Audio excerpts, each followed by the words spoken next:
Yo, what's going on, YouTube?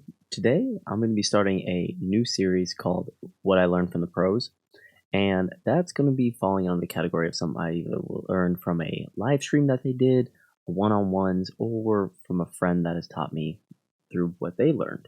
These are going to be shorter videos, straight to the point than my usual ones, and I'm going to need your help because YouTube doesn't really like shorter videos unless they're YouTube Shorts, which I don't like either. I tried one, but I really don't feel you can really convey a lot of knowledge in a minute with producing.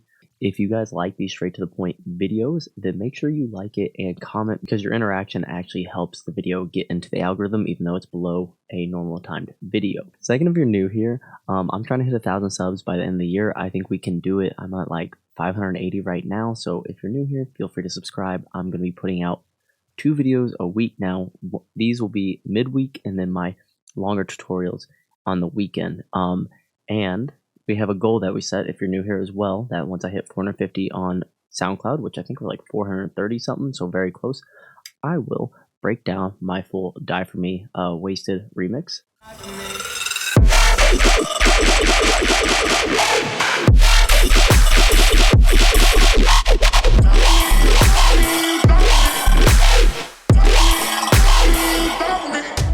It's going to be in the link below for you. And if we hit 500 by October 15th, which is about, we'll put it till next Sunday, I think that's 17th or whatever, then I will give you guys a whole free sample pack from my Die For Me song. Help me reach that. Go ahead and hit that follow button as well when you check out the track if you're new. And we're going to get into these styles of videos. So let's get into it.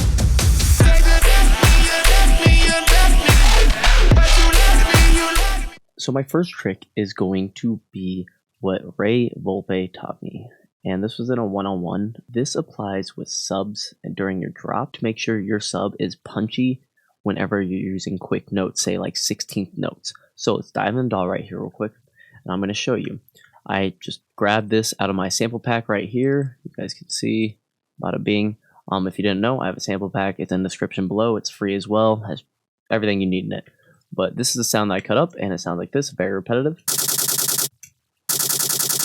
Okay, very easy. It has no low end, and that's really it. Normally, you're going to put a sub repeating underneath, which is why we have these 16th note subs here. If you're not using headphones or speakers, you're probably not going to be able to hear it too much. But I'll show you the patch. It's literally just a sine wave.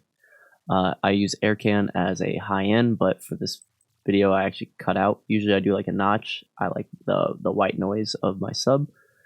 But just to show you that's not dependent on this, I turned that off. And the biggest thing here is going to be that I've set an envelope all the way down with a little bit of attack. And this goes to the fine coarse or the fine tune, coarse pitch, whatever. Whenever you have a sub hit really fast, it kind of loses its transient. So let me show you what it's like with nothing. It sounds like this. And together, it sounds like this. But whenever you're in a drop and you're having all these other elements, the sub can kind of get drowned out with these faster elements. So what he taught me was to actually set a envelope to your coarse pitch, and you can mess with the decay here. So now we can automate the decay up, and when I bring it up, it's going to make it have like a transient, almost like it's transient shaping. So here you go, without once again, and now with. This can be a little dramatic, right? Very night and day difference. So what you can do is when you're in your track, if you have your sub here, you can bring this up a little bit. Let's say, what I do, 30, let's do that. And now all of a sudden you have, so together, you're going to get this, which sounds way more transient. So once again, we'll A-B this without, with. That's nice right there. So it adds transient to it by just messing with your coarse pitch. At the end of this, I just have a saturator because sines are very quiet.